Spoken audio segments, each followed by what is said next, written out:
पिंपरी चिंचवड महानगरपालिका निवडणुकांच्या वातावरणात मोठी राजकीय घडामोड घडल्याचं पाहायला मिळत आहे। परिसरात आता तणावाचं वातावरण निर्माण झालं आहे। खरं तर निवडणूक निर्णय अधिकारी यांच्या नियंत्रणाखाली पिंपरी चिंचवडमध्ये काही पथकं तैनात करण्यात आली होती। कारवाई देखील आता या ठिकाणी करण्यात आली आहे। दरम्यान रहाटणी येथील गणराज कॉलनी येथे 19 वॉशिंग मशीन जप्त करण्यात आल्या आहेत। निवडणूक निर्णय अधिकाऱ्यांनी यावर कारवाई केली आहे। काल रात्री 10:30 वाजताच्या सुमारास या ठिकाणी कारवाई करण्यात आली आहे।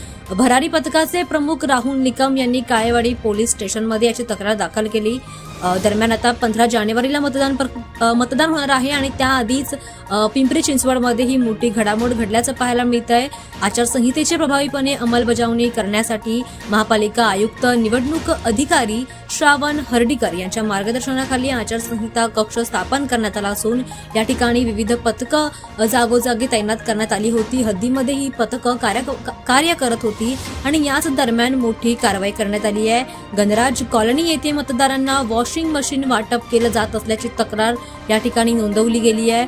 19 वॉशिंग मशीन या मतदारांना दिल्या जात होत्या। दरम्यान या उमेदवारांनी मतदारांना लालच दाखवल्याचं या ठिकाणी पाहायला मिळते। दरम्यान आता यावर कारवाई देखील करण्यात आली आहे। मात्र या घडलेल्या घटनेमुळे आता परिसरात भीतीचं आणि तणावाचं वातावरण पसरलंय।